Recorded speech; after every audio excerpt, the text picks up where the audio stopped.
Tiga hal tersulit bagi manusia itu bukan prestasi material atau prestasi intelektual. Kalau kalian bisa melakukannya, hebat. Yang pertama, membalas kebencian dengan cinta. Membalas cinta pada kebencian. Ini tidak gampang. Kalau kalian dibenci, cenderung membalas kebencian yang sama. Kalau kalian dimaki, biasanya pinginnya melampiaskan makian yang sama, bila perlu yang lebih menyakitkan. Maka ini berat. Membalas kebencian dengan cinta, membalas cinta dengan kebencian. Hanya jiwa-jiwa besar yang mampu melakukan tiga hal ini.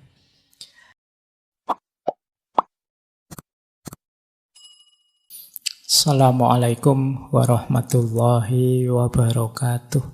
Anthony de Mello juga banyak membahas tentang Tuhan dan hubungannya dengan cinta.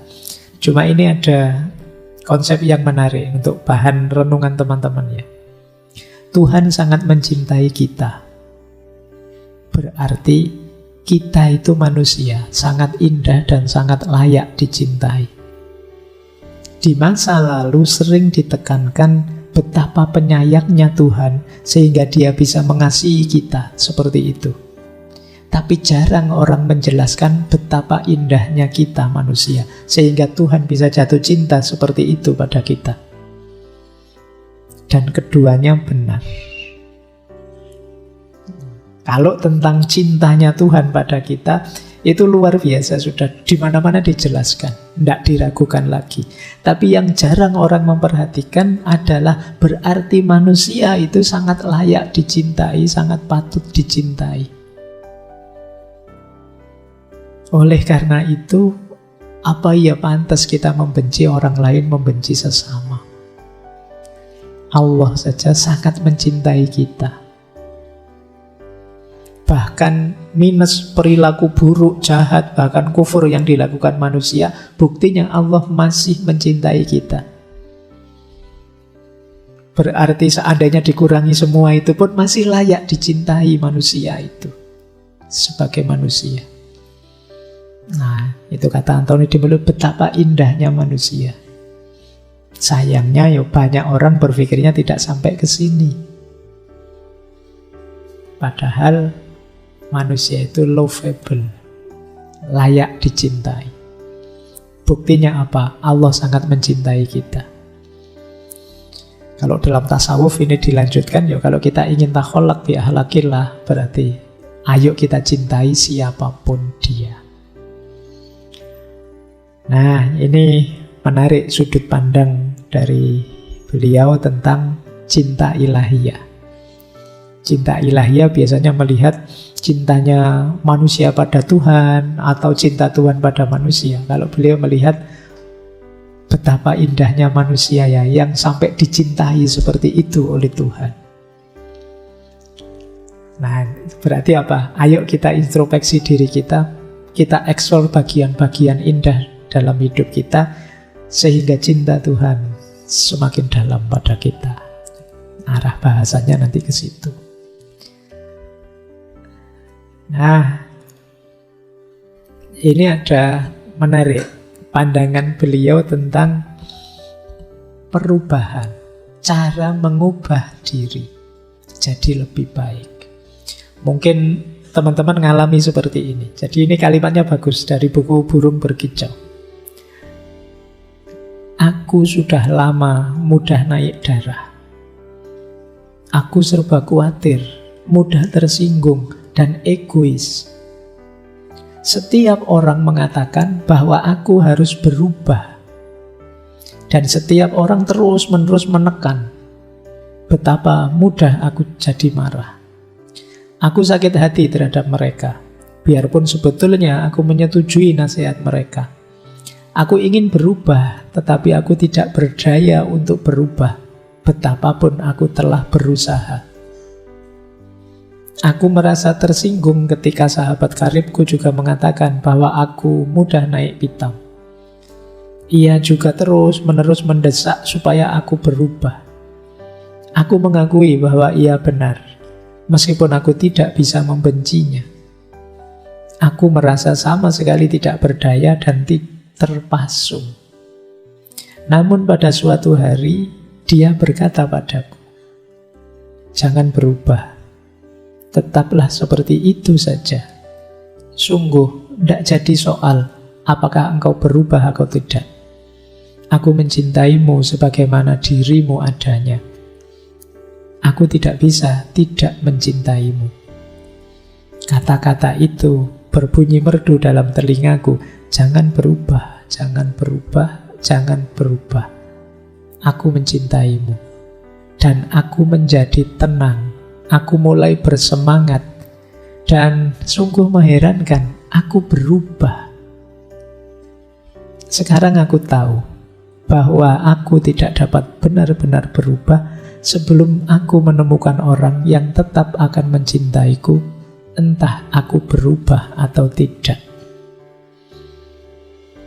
Engkau mencintaiku seperti itukah, Tuhan? Nanti kamu ulang ya kalimat-kalimat ini.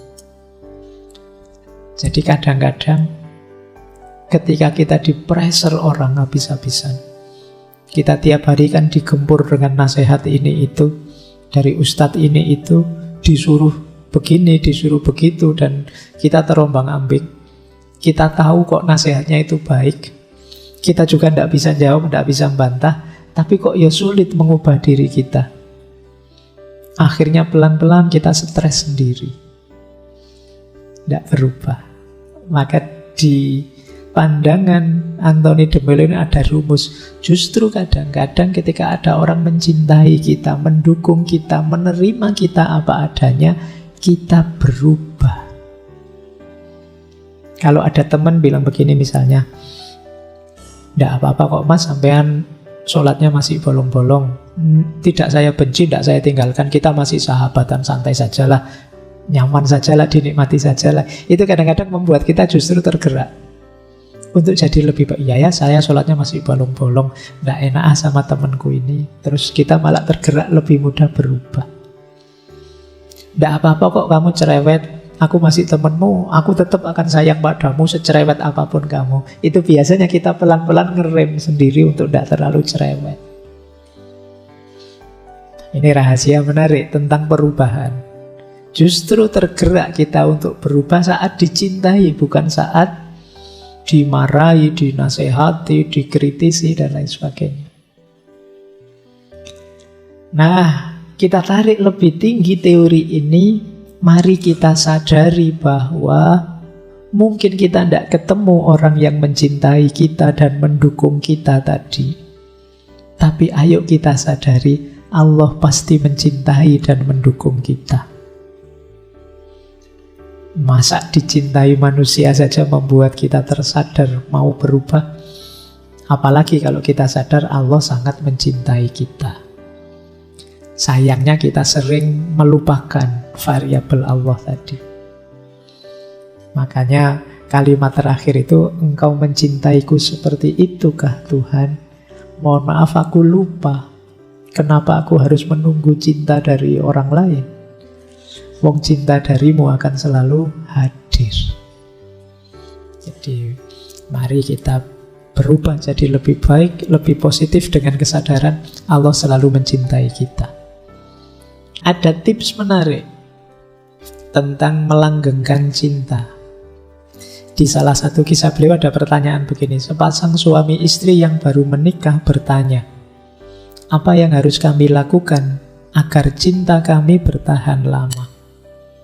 Sang guru berkata, cintailah hal-hal lain bersama-sama. Jadi kalau sudah saling cinta, jangan berhenti hanya di kalian yang saling mencintai. Tapi sebarkan frekuensi cinta itu ke sekeliling kalian. Cintai hal-hal di sekeliling kalian. Cintai juga orang lain. Cintai juga masyarakatmu, cintai juga lingkunganmu, cintai juga negaramu, bangsamu, cintai bareng-bareng. Beraktivitas bersama, mencintai bersama-sama. Mari kita bersama-sama mencintai masyarakat kita, mencintai bangsa kita, mencintai orang-orang di sekeliling kita bareng-bareng. Kenapa ini bisa melanggengkan? Karena kalau tidak bergerak kemana-mana, berhenti di situ saja, nanti kena penyakit hambar tadi. Kamu akan diterpa kebosanan, kejenuhan. Kalau pakai teori psikologi, kalau pakai teori-teori neuroscience itu ya, pada saatnya hormon-hormonmu akan berkurang, menipis, dan kamu dilanda kejenuhan. Untuk menghidupkan lagi, hidupkan aktivitas mencintai. Dengan cara apa? Bersama-sama mencintai yang di sekelilingmu. Kalau tidak, ya kamu akan mencari yang lain untuk kamu cintai, yang bukan dia yang membosankanmu. Karena dengan dia mungkin lama-lama rasanya agak hilang. Maka kamu nyari yang lebih menggairahkan lagi, lebih membuatmu semangat lagi. Salah strategi. Strategi yang baik apa? Biar tidak jenuh dalam kebersamaan, bersama-sama tebarkan semangat dan aktivitas mencintai. Jadilah berdua jiwa-jiwa pecinta yang mencintai apapun sekelilingmu. Itulah tipsnya untuk mengabadikan cinta. Lanjut. Ini terakhir ya, masih 5 menit lagi. Ada banyak quotes sebenarnya dari beliau yang luar biasa dari buku-buku beliau. Saya ambil beberapa ya. Ini yang berhubungan dengan cinta saja sampai waktunya tepat. Kata beliau, 3 hal tersulit bagi manusia itu bukan prestasi material atau prestasi intelektual. Kalau kalian bisa melakukannya, hebat. Yang pertama, membalas kebencian dengan cinta. Membalas cinta pada kebencian. Ini tidak gampang. Kalau kalian dibenci, cenderung membalas kebencian yang sama. Kalau kalian dimaki, biasanya pinginnya melampiaskan makian yang sama, bila perlu yang lebih menyakitkan. Maka ini berat. Membalas kebencian dengan cinta, membalas cinta dengan kebencian. Hanya jiwa-jiwa besar yang mampu melakukan 3 hal ini. Yang kedua, merangkul yang disisihkan, yang kalah. Ini juga berat. Dan yang ketiga, ini tidak kalah beratnya, mengakui bahwa Anda salah. Ngaku salah itu tidak gampang, lebih berat. Memaafkan itu berat, tapi ngaku salah jauh lebih berat. Nah, jadilah seorang besar jiwa antara lain dengan ngaku, oh iya saya salah.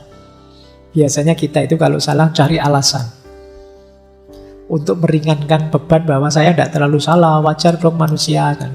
Tidak. Makanya berat ngaku salah itu. Mencintai setelah dibenci juga berat. Kamu mungkin tidak kuat untuk bilang, meskipun engkau membenciku berkali-kali, aku tetap mencintaimu. Itu berat. Kecuali jiwa-jiwa besar. Rasulullah bisa melakukan itu. Waktu Fathu Mekah itu banyak pasukan yang bilang, hadza yaumul malhamah. Ini hari balas dendam.